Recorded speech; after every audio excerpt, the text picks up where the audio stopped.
everybody. Thank you so much for tuning in to today's episode of Comedians Exposed, the podcast where comedians get to talk about vulnerability. Today's guest is one of the co-creators of the Fifth Borough Comedy Festival. He's producer of Bareface Comedy Events. He's co-host of the podcast Donkey's Mouth. Please welcome to Comedians Exposed the hilarious Nick Carra. Welcome, Nick. Hey, what's going on? How are you today? I'm doing well. I'm having a great time already. Oh, wonderful. That's so great. I like low expectations. That's the way to live through life, right? That's all I'm about is low expectations.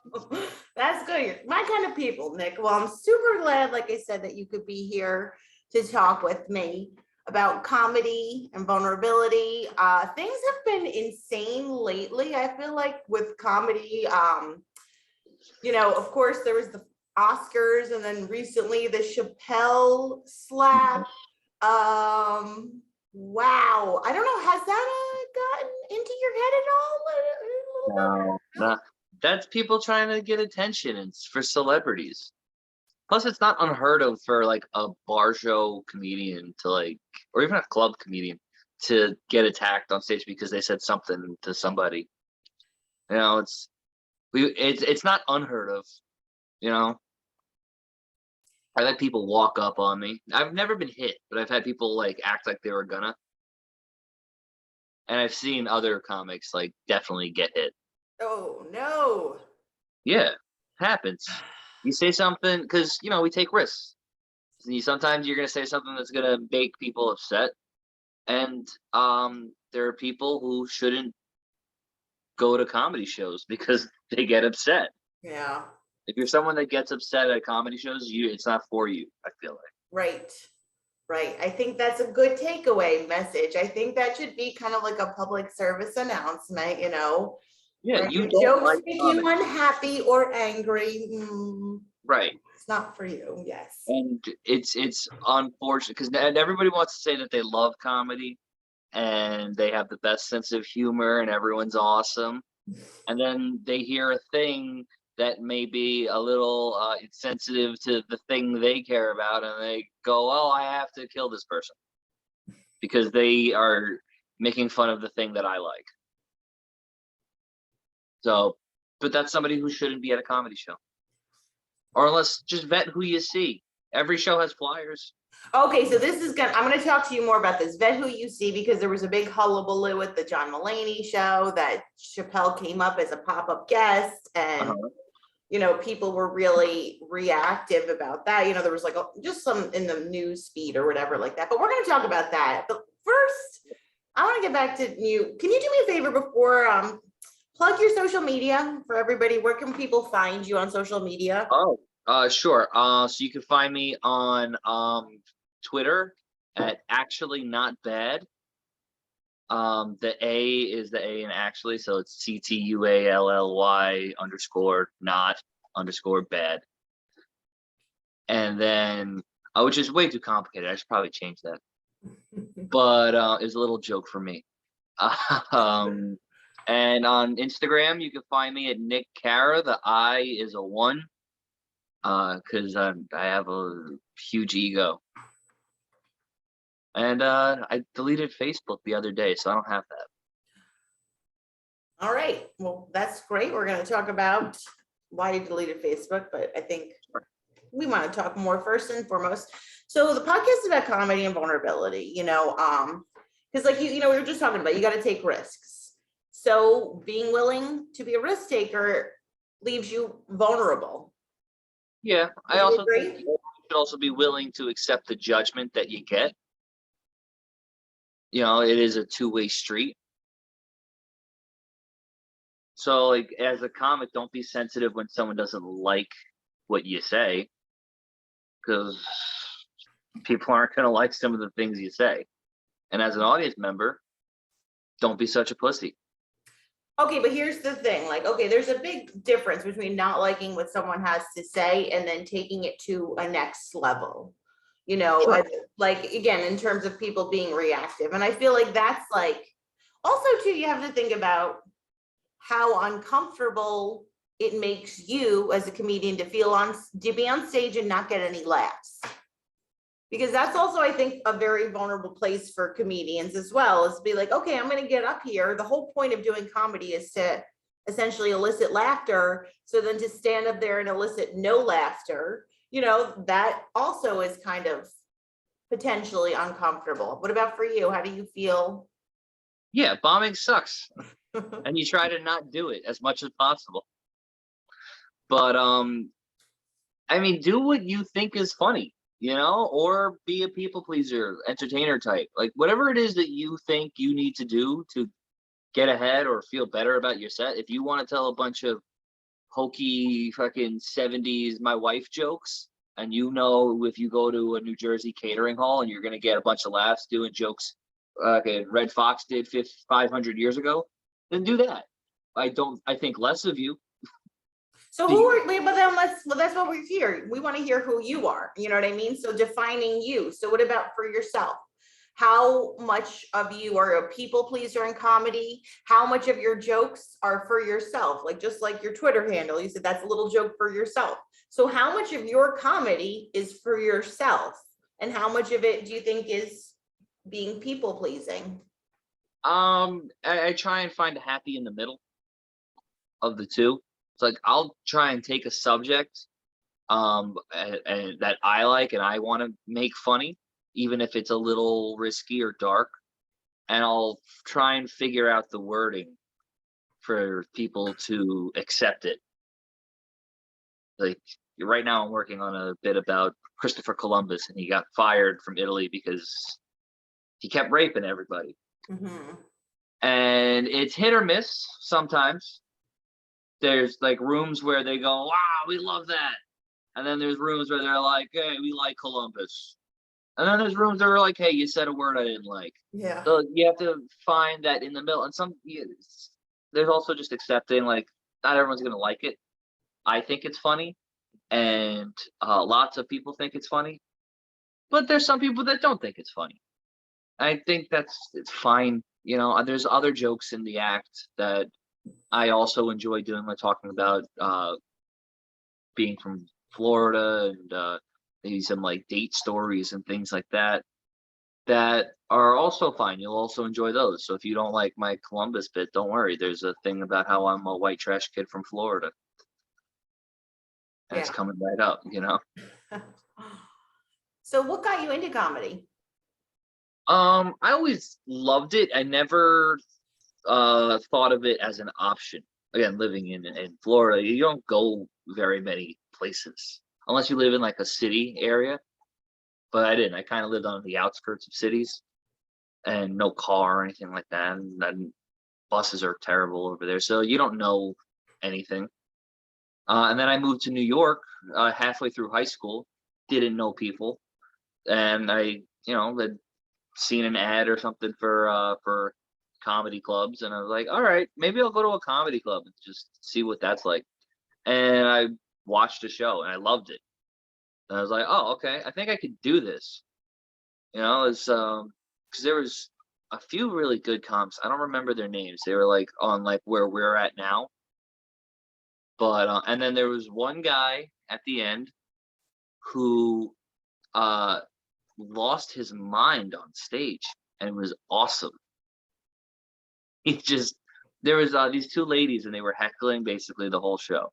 Okay. And eventually like the manager or the waiter, someone came over to them and told them like, hey guys, keep it down. Like you're distracting the comedians. Mm-hmm. And they're like, oh, okay, fine, no problem. And the last comic goes up and this guy he's just bombing. And he just looks over at these two ladies and starts screaming at them to shut the fuck up. And they're like, this is the one time we weren't talking. And it's true. They weren't, at that moment, they weren't being distracting. Mm-hmm.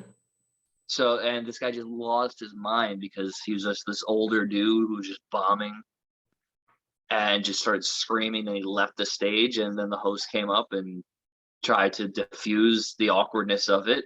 And then the film was over. And I thought, that's hilarious. Okay, so, but it was a hilarious in the sense of not, that was not in his intention. He was not intentionally going up and wanting to use his time to respond to these women and lose his shit. You know, you found it No, hilarious. So no, what was, he what, lost his why was that market. It was great. hilarious then? What about that specifically struck your funny bone? Well, the whole show was great up until that point. Okay, but yeah. But so why at this moment, like what about that elicit humor for you? Oh, just a guy losing his mind. It So was seeing people lose their minds. What else is funny for you? What are things that are make you really laugh? I things that make me really laugh are usually kind of dark. But I feel like a lot of comics are like that, where it's the what you actually enjoy or like what makes you actually laugh is not something that'll make a normal person laugh. I think too, well, I mean, humor itself, this is where I have such a hard time with everything that kind of that happens around any kind of discord that happens around what people should or should not joke about. Because the whole point of humor is to create comfort where things are uncomfortable, right?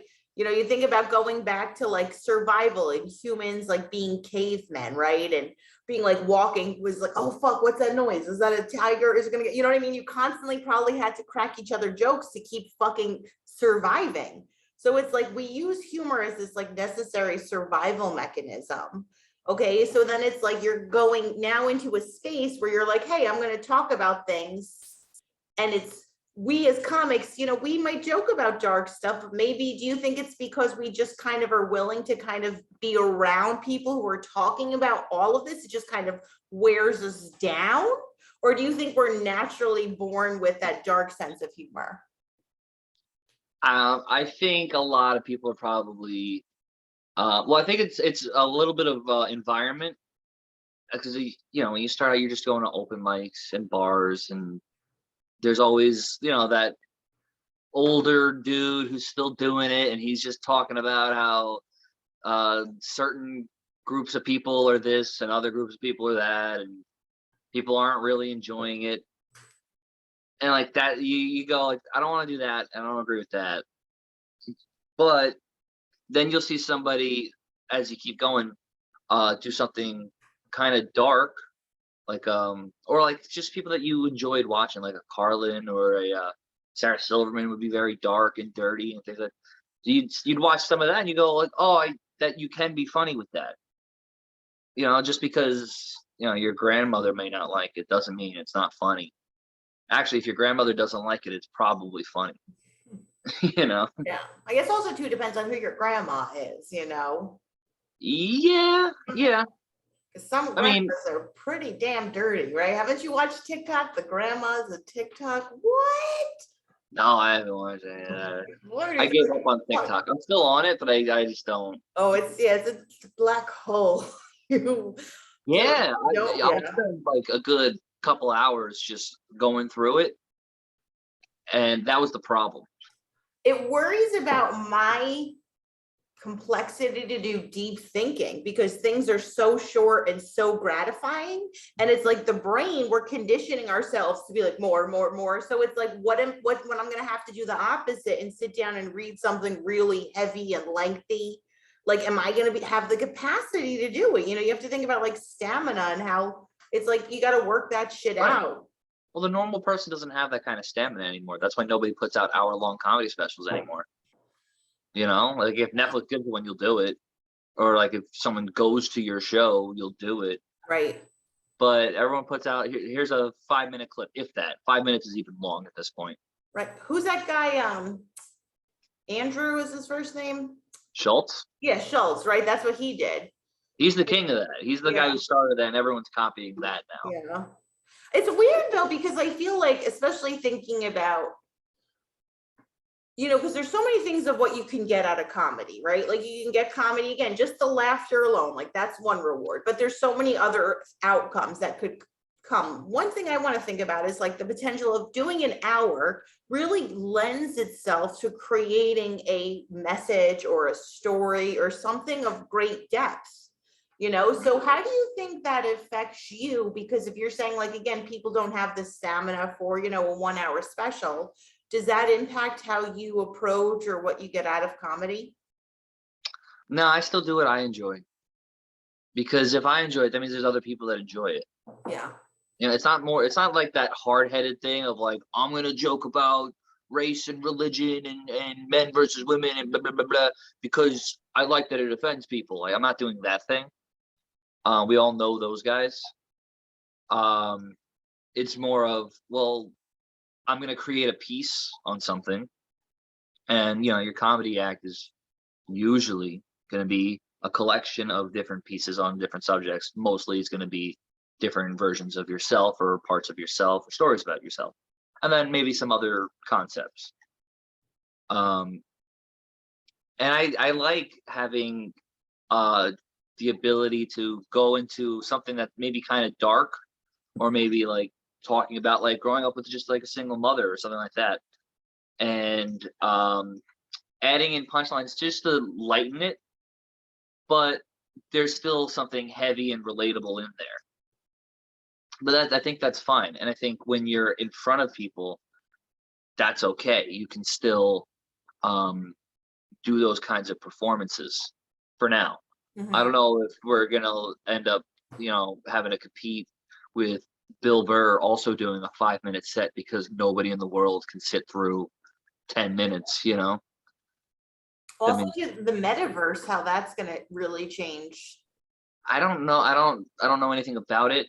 It's To me that was the same as like Zoom comedy. I didn't like it. I tried it, and I was like, this isn't. It doesn't feel okay. For some people, they did very well in Zoom, Mm-hmm. and they made entire names and careers out of it. I tried it. I hated it.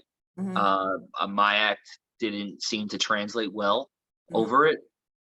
So that I was like, all right, bye. I'm old school. That's fine. Mm-hmm. Yeah.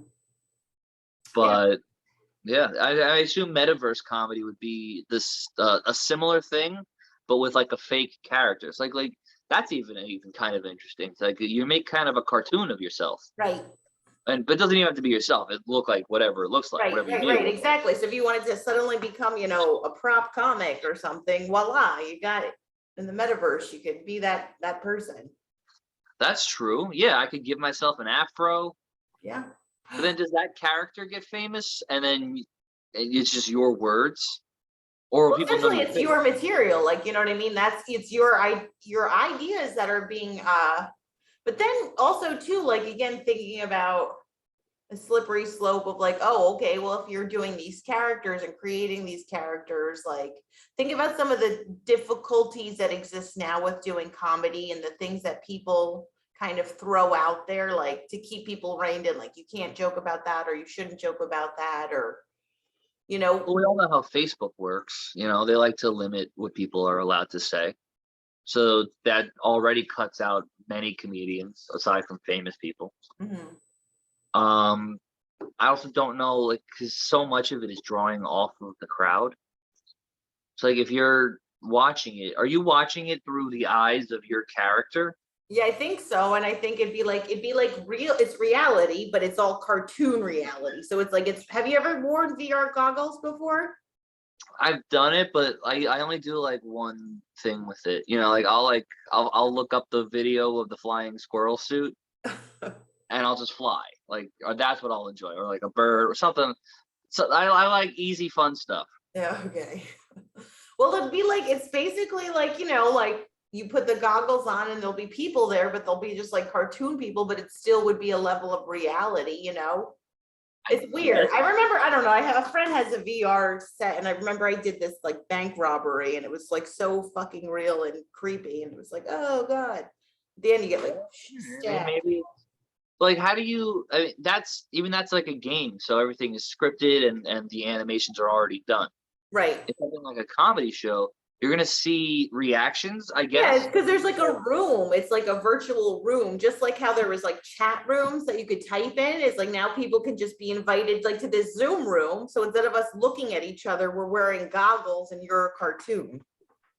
Yeah, but how does the laughs work?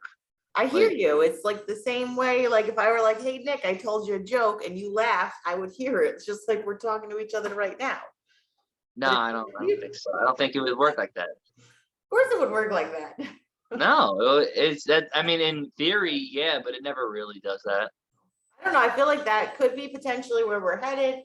Because I especially, don't like I it. don't know. Yeah, it is nice to be in a room when things are working and people are enjoying it. That energy is pretty significant. It's a great reward of doing comedy.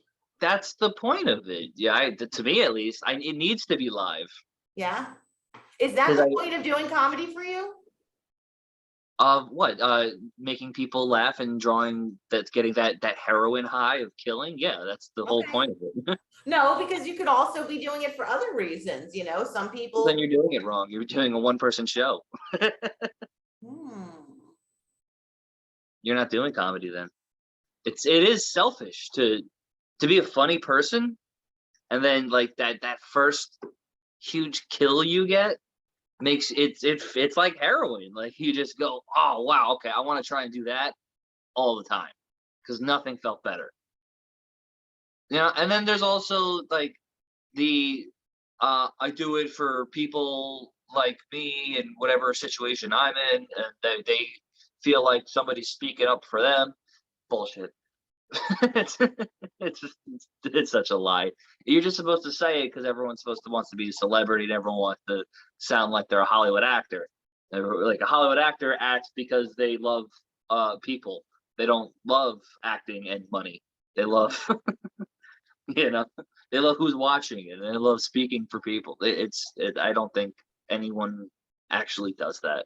And if you do, fine. But nah, I like making people happy, Yeah. but I don't think the I want to make sure these people are spoken for. I'm like, nah, I think you want to make sure you're spoken for, and if it Yes. happens to help other people, fine. Well, what about that reason alone? Like, isn't that enough of a reason just to do comedy? Is be like, I want you to fucking hear my mouth. I don't care if you're gonna laugh, but I'm gonna Yeah, fucking talk. everybody And loves that it. that is very selfish, but that's an absolutely That's wonderful more than enough reason motivator. to do it. It's the same reason someone would get into fucking insurance sales. No one gets into something like that because they want to help people. They do it because they're like, I can make a bunch of money and enjoy my life, and I guess maybe I can help some people. And it's an afterthought. You think That so? You I don't think think that's so. the initial? You think Mother Teresa would have jumped into stand-up comedy? If she wanted people to hear what she had to say, but people did listen to Mother Teresa. There's a She whole bunch wanted of to be funny. quotes that everybody uses. Oh, quote Mother Teresa, right? When you go, you got to write a paper in college. Google, oh, let me start my paper with a Mother Teresa quote.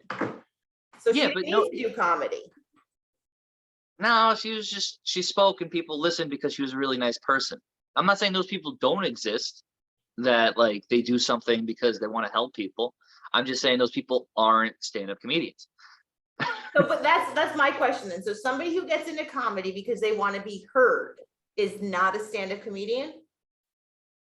No, no, no. Oh, when I say you want to be heard, we all want to be heard. No, but what if that's their end game above laughter, right? Like say like, okay, you got to choose, be like, okay, it's almost like the Machiavelli, right? Is it better to be loved or feared? So think about it in the terms of, do you want to be heard or do you want the crowd to love you? I mean, there's a happy in the middle of it, I'm sure. Like, you have like someone like Chappelle who will drop truth bombs. Someone like Carlin or comedy will always have those truth. That's how you get the big laughs, and that's how you get the standing ovations and shit like that. There's truth in it. Yeah. Like you said something that I went, oh, I think that, and I just either you're not allowed to put it into words, or I just never figured out how to put it into words. And now here's a person taking this thing that we all know and we all think and turning it into humor. So I think that's still on there. And maybe you'll do that. You're not going to do that because it's going to benefit other people. You'll do it because you want to be heard and you want to get the laughs. Well, I think that's because especially you said yourself, oh, we all do that and we all think that, but I think that's kind of where we're at with the complexity is, and I think that's kind of, especially the pushback with Chappelle, and the jokes that he's making, you know what I mean? Because like there's an audience out there saying that we don't all think this way or we don't all laugh this way. Sure. So what do you think about Chappelle and the whole, his kind of doubling down on continuing to make jokes about a group of, a select group of people who have, express that, please stop or don't continue to do this. What's your take? Why should you get special treatment? I think that's what he's saying. I talk about white people, I talk about gay people, I talk about black people, I talk about Asian people. He's got an Asian wife, he's got gay friends, he's got comedian friends. He's a black guy. Okay. So that big trans bit that he did in his last special was about his friend that was bullied on the internet and killed herself. It's not an anti-trans. Maybe he takes a couple jabs that are very generalized, but so what? Yeah, I don't think people should get special treatment because of what they do in their lives. If you want to be included in everything and you want the equality and everything, blah, blah, blah, blah, then that also comes with, okay, then we're also going to like take a jab at you every once in a while, but it's not meant maliciously. Okay. But if you take it that way, shut up. Then don't come to comedy shows. And look, there's plenty of trans comics who probably don't hate Chappelle.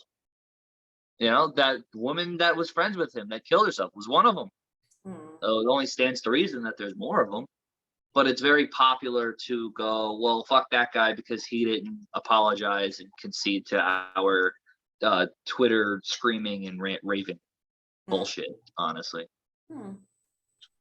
Interesting. That's a heavy disagree. That's fine. No, I mean, of course, it's always about conversation is having, not necessarily disagreements, but just thinking alternative perspectives. Because again, there's so much truth in what you're saying, in terms of like, okay, everybody, especially because you and I, we do engage in roast battles. So we are both willing to put ourselves first as the butt of jokes, right? Cool. And it's like, I think that kind of like, that's kind of like, oh, what comedy should be. Everybody should be willing to be the butt of the joke.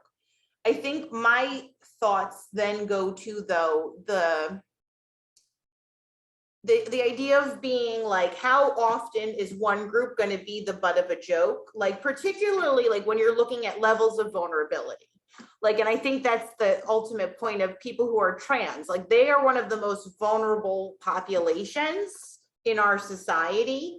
So it's like, how often are they going to always be the butt of a joke? And then, the second thing then too, thinking about if everyone should be able to joke equally, hypothetically, hear me out on this scenario. Okay. I'm a white middle-aged lady, okay? What? I know. Damn, no one wants to hear my opinions, right, on certain subjects. So say hypothetically, I was on stage and I got attacked. And after I got attacked, I joked it was a black man. Okay. What would the potential outcome be?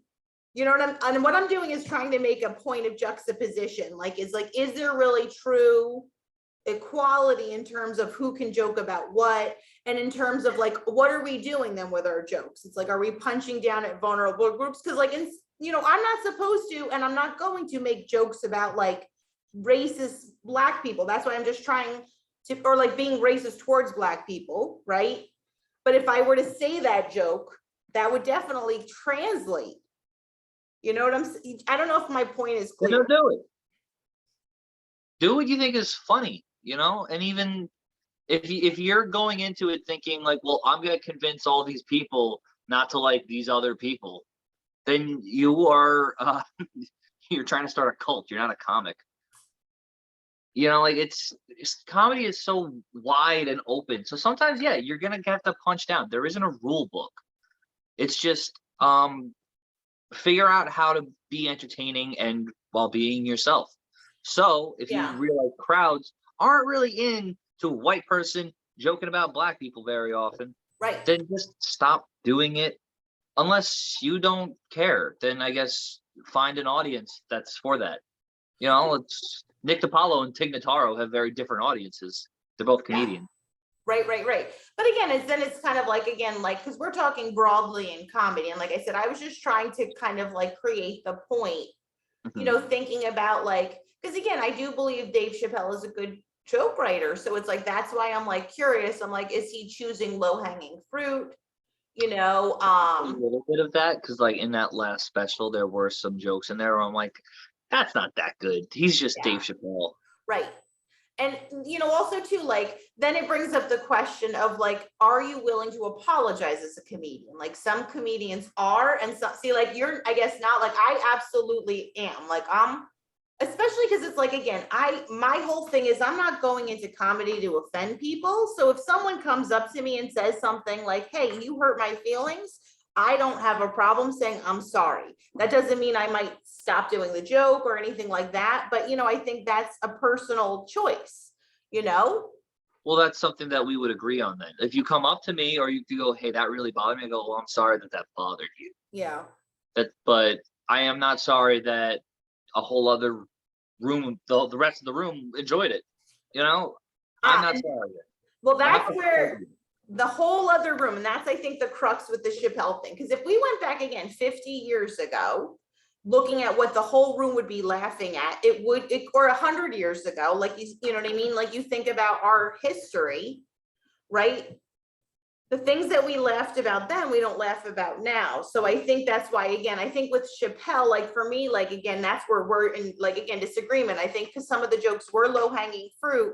And I think then it's like, if you're truly a really gifted comedian, which again, he has demonstrated he is a prolific, outstanding joke writer, punch up, punch at the people that are so fucking uncomfortable about, you know what I mean, the But he changes that does. are occurring, because it's the same situation essentially as what would have happened 100 years ago with civil rights, But he does so do that. He has no problem joking about like a Karen or just white people in general or rich people or like if you watch his stuff, like he has no problem going after that yeah, as well as and it's as well as taking a joke about trans people or yeah, gay black people or whatever it is the subject is. right, But we harp on the one thing because people on Twitter like to go right like to retweet it and go, he hurt my feelings, therefore he's Hitler.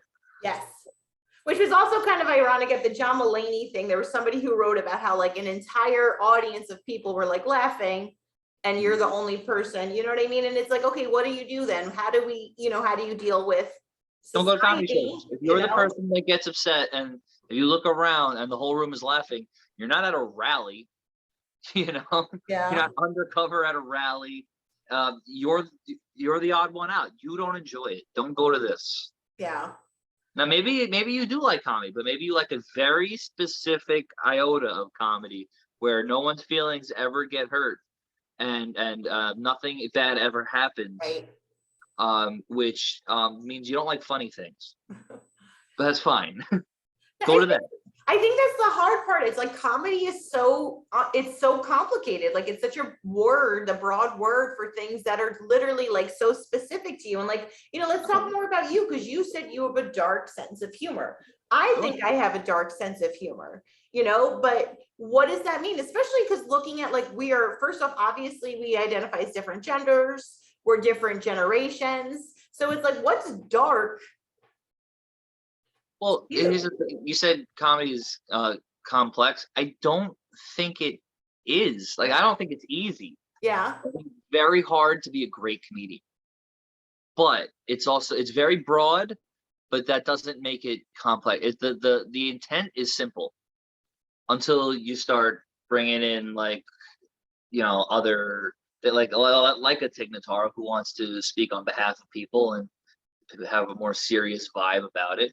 But at the end of the day, she still is a comedian. Like there are punchlines, not as many as maybe uh, uh, Kevin Hart will have, and the subject matter for her is way heavier than someone like Kevin Hart.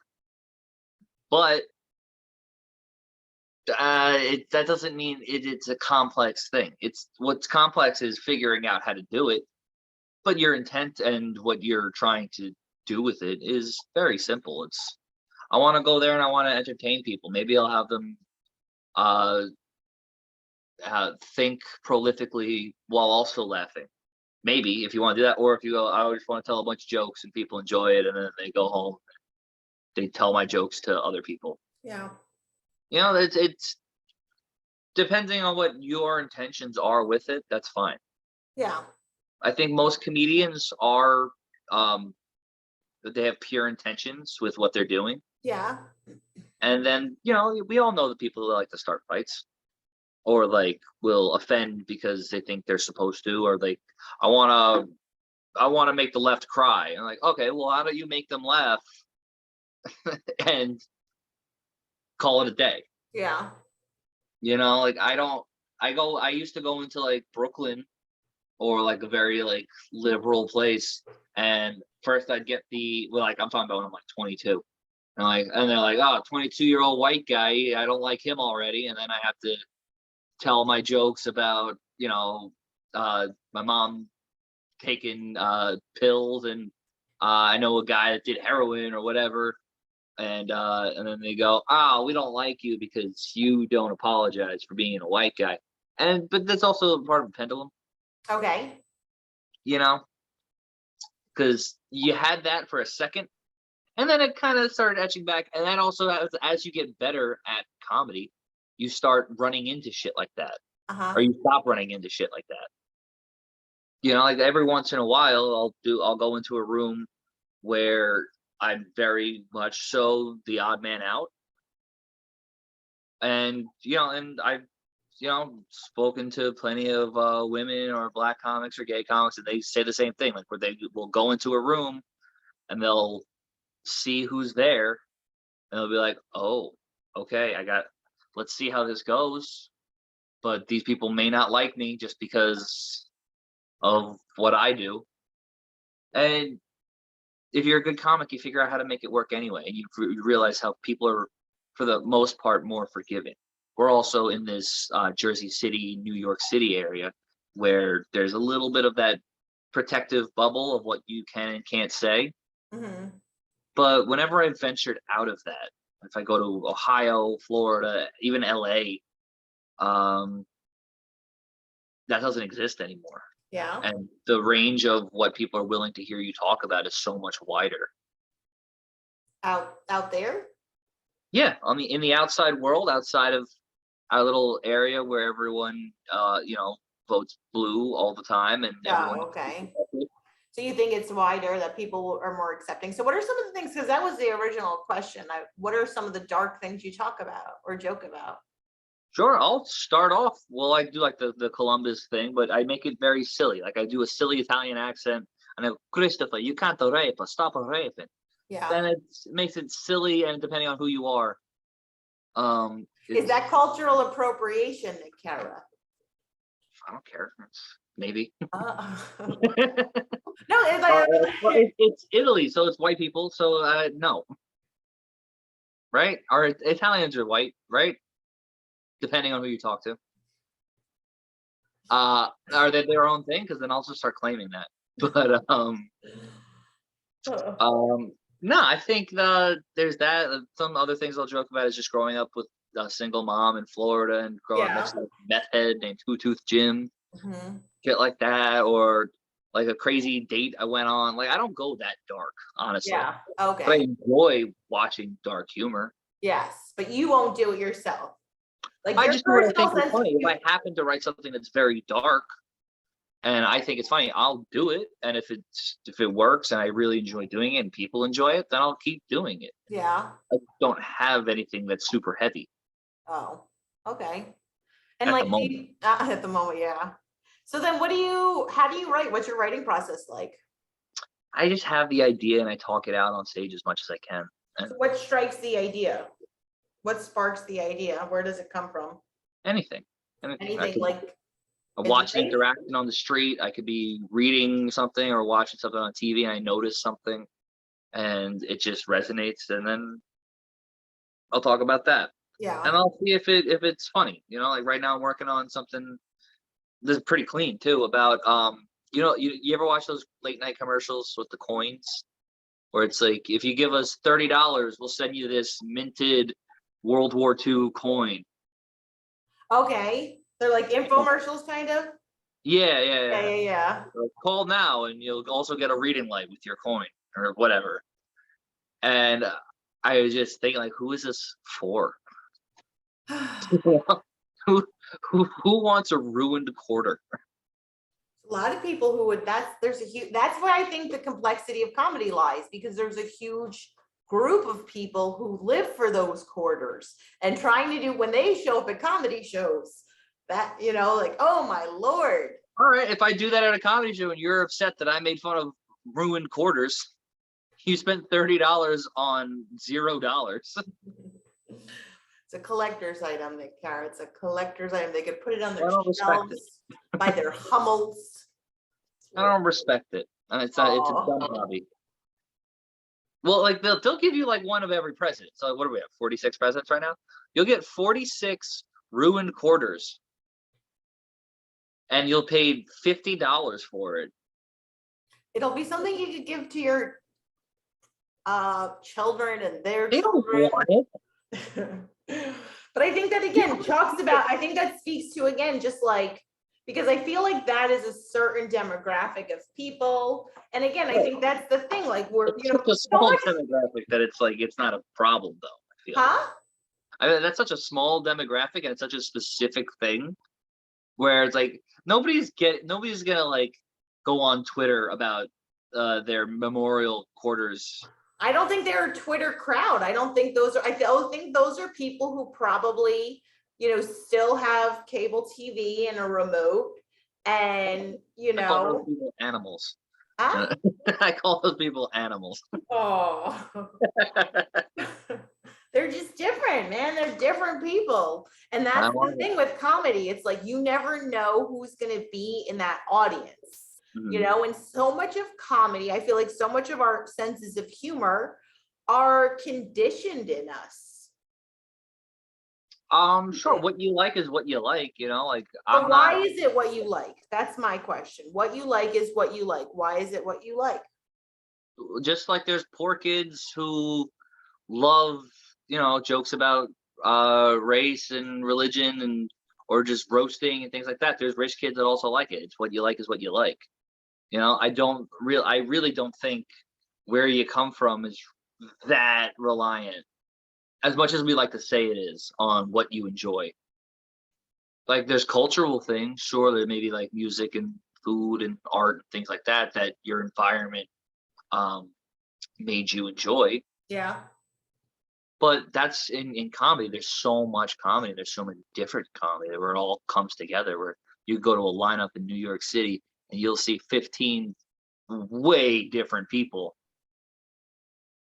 or you'll see 15 of all of the same kind of people, depending on what you happen to walk into. Yeah. But what was my point? What you like is what you like. If you could very easily go that Seinfeld route of like, all right, well, we're just going to tell observational jokes. People aren't really going to get offended, but they're going to have a good time. Yeah. And we're not going to talk about much of anything heavy. And that was probably a little bit of a response to the time, because like his time was, Pryor and Kinnison and guys like Carlin, guys who would all say the craziest shit you've ever heard, Bill Hicks. And the response to that was, how do I stand out? Okay, I'm just going to be pretty light. And he became the biggest comedian in the world. Yeah. And then, there's a whole influx of people doing that. And then the 90s comes around, or mid 90s, whatever. And someone like, I'll even go the early 2000s, someone like Chappelle or Chris Rock comes around, and you'll go, oh, good. We like to hear about the truth about things, or like people's opinions on big issues and things like that. Yeah. You know, one of my favorites is the making bullets expensive bit. Oh yeah, that's a very clever bit. I love that joke, Yes. the whole thing. But that's very different than Jerry Seinfeld. Well, it's very provocative to talk about gun control, and a lot of comedians will stay away from political and social issues, you know? Like it kind of sounds like, you know, Can do that. Yeah, I think right now we're in a place. What about you though? Do you do that? I tend not to because I'm not very interested in it. Ah, Like I've dipped my toe into commentary on things, but the feedback that I got was mostly this is a young guy and is like white dude in his 20s who thinks he's being edgy. And to be honest, that's probably not that far off. yeah. Even if I had my own opinion that I formulated by looking into it, Mhm. nobody wants to hear it from me. I need some damage in my face before I can go into that. You know, a little bit of a gruffer voice. Yeah. That depends, you know. But for the Wait a most second, part, if you I'm very need those, personal. is that fair? No, it's not fair, but it's also not fair that, you know, you can't joke about all kinds of people. So then how is there then, because again, you know what I mean? Like, so you can't joke about all kinds of people, but can you joke about all kinds of people? So which is it? You can or you can? That's it. It's What about you, Nick? Because that's all I got is you. What will you do? Will you joke about all kinds of people? and usually what I'll do is in crowd work I will. Like if like I did this show a couple of weeks ago, where I'm the only white dude on the show, Yes. all black room, and I'm immediately getting that tension of like, you better be good. And I just started just jumping into crowd work. And then someone was like, "Oh, you funny white boy." And I'm like, "Thanks, Tracy." And it's like they get to laugh, and then they go, and I go, "You look like Tracy Morgan post truck." And then they're like, "Ah!"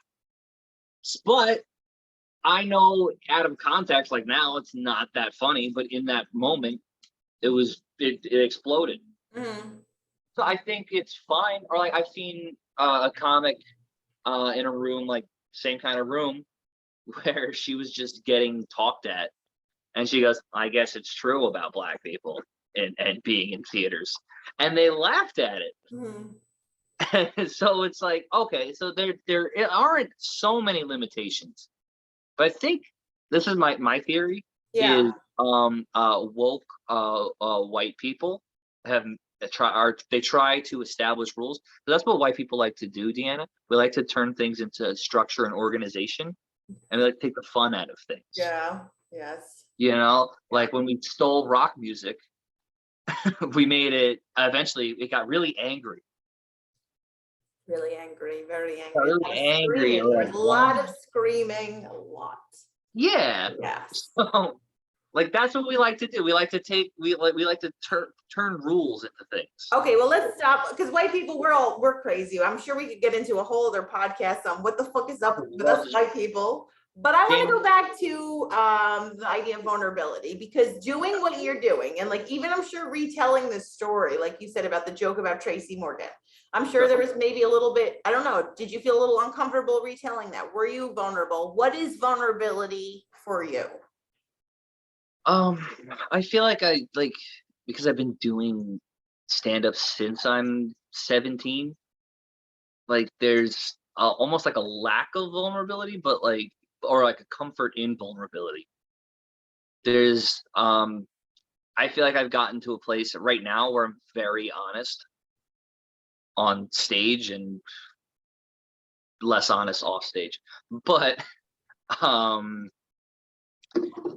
so I would say like I'm willing to go to that place of vulnerability, and as I'm trying to create more material, I'm going deeper and deeper into that. So what makes you vulnerable? What are things that make you vulnerable? All kinds of things, just your own insecurities, Like you what? know. well, I'm not the healthiest fella, but there's stuff like that. There's growing up without a dad in my life. There's being a transplant from Florida, growing up without a lot of money. I dropped out of college. There's all kinds of things Mhm. that are kind of embarrassing, and you can, there's things where like times where you can kind of just sit in it. Right now the only time I really even get embarrassed about stuff is if like in a hookup and like you're just drinking a lot and you couldn't perform. Mhm. That's the only time where I'm like, ah. But That's where your embarrassment and vulnerability threshold lies now. yeah, that's it. Okay. And even then, like, hey, just give me a minute. I'll be back. But Well, that's gross, isn't it? well, it's honest. It's honest, right? And you're vulnerable. So we got to appreciate your willingness to be That's vulnerable and what- share that. right. And I know we're not allowed to like him anymore, but that's the thing. Like Louis C.K. has said on on what's it called, on the record of when he was in like the 90s, just doing his shitty hour. He eventually threw it out and had to keep digging deeper Mhm. to create better material, and it became one of the biggest comics on the planet. Then as you look at that, you look at Carlin, he did the same shit. Richard Pryor was the king of that. Again, I'm a big Sarah Silverman fan. She's very, very honest. So there's, and then, you don't have to do that. You could be like an Anthony Jeselnik type, or like or like, yeah, I Yeah. don't really know much about you at all from your Yeah, but comedy. it's about what you want. You know what I mean? Like, like what you Yeah, enjoy. how are So you? you like the honesty, it sounds like. You know what I I mean? enjoy Yeah. honest comedy where there's more personal than it is about like political things. And Mhm. if you can find a way to marry the two, great. Like, I don't think I could do what Chris Rock does. I'm not that interested in the world or people. Mhm. But yeah, if there's something like that's like, if I can find this big piece that's like something personal and I can bring outside things into it, great. But at the end of the day, entertainment is the goal. So if I write a silly joke about, dogs on TikTok or whatever, then I'll do that joke. Yeah. You know, it's not like, I don't like when people pigeonhole themselves into like being one kind of thing. You can do very, very many, many, many things. Yeah, but things can be simultaneously true. I always say this, that two things can be simultaneously true at the same time. Mhm. Like Dave Chappelle's jokes could be very funny and they also could be very mean. You know what I mean? Because it's like just crafting the joke itself. Like, you think about just the art of wordplay. Like if you're solely looking at the art of wordplay, you know what I mean? So again, there's like layers and layers and layers. Right. What do you think should be the takeaway then from all this stuff that we kind of like talk about with comedy? What do you think you as a comedian want people taking away from this about what comedy is or should be, or what comics go through, or I think a comedian's intentions are 9.99999 out of 10 times pure. They just want to entertain you, and for them, they want to feel that rush of doing well and having people love them, because we're all psychopaths that need people to love us. Um, but if you're someone that gets offended by certain subject matter, or then vet who you watch. Look at the flyer. If you're gonna go to a show, find the flyer, watch some clips, and if you go, okay, I can do this, go. If you're someone that doesn't really get offended by much, then just go to a comedy show. But if you see something from somebody where you're like, I didn't like that, then maybe don't show up or suck it up. yeah, Like, like I've noticed audiences for the most part are forgiving enough. Or like if you don't like one joke, it's okay because I have a very different joke coming up. So I'll just get through this and you'll not have fun, and then you'll have fun. yeah. But other than that, it's just, Yeah. stop being a little bitch about it. Your feelings aren't that important. I think that's a great takeaway. We are not our feelings. Yeah. It's just like People that. gotta get over themselves a little Right. bit. Just let them float in and float out, right? Yeah. Yeah. So Nick, I really appreciate you taking time to talk with me and share and be candid. Do me a favor, tell everybody again your social media plugs, and what about any upcoming shows or any things you want to share out? We'll follow Bareface Comedy on Instagram. You'll see all the shows there. Mostly going to be at Young Ethel's in Brooklyn at this point. Condensing it down because it was hard to run 5 shows at once, like 5 venues at once. I was having a real hard time with it. But yeah, follow me on Nick Carra with the I is a 1 on Instagram, and you can go to Twitter. I don't really use it that often. And find me on YouTube. That's the biggest one. Go there. Yeah. All right, wonderful. Well, again, I want to thank you again for taking your time talking with me today. Guys, this is Comedians Exposed, the podcast where comedians talk about vulnerability and try to make people laugh and why we're crazy for it. So I really thank you for, again, sharing and being willing to be vulnerable, Nick. Thanks for having me. This was a lot of fun. And I loved any tension that there was. It's good. It's important. I think that I want the takeaway to be is like people, you shouldn't be uncomfortable with being uncomfortable. It's important. That's where growth happens. So it's like, well, Right. Having disagreements or having tension, it's like, okay, Mm-hmm. like we're going to disagree. And, like I said, come up and talk to me about it, engage with me, so I can understand, because there's no such thing as knowing too much. Yeah, actually, on my end, don't come up and talk to me about it if you didn't have fun. I don't want to talk to you. But yeah. Oh, well, thanks again, Nick. All right. Thank you very much. This was a lot of fun. Follow Deana.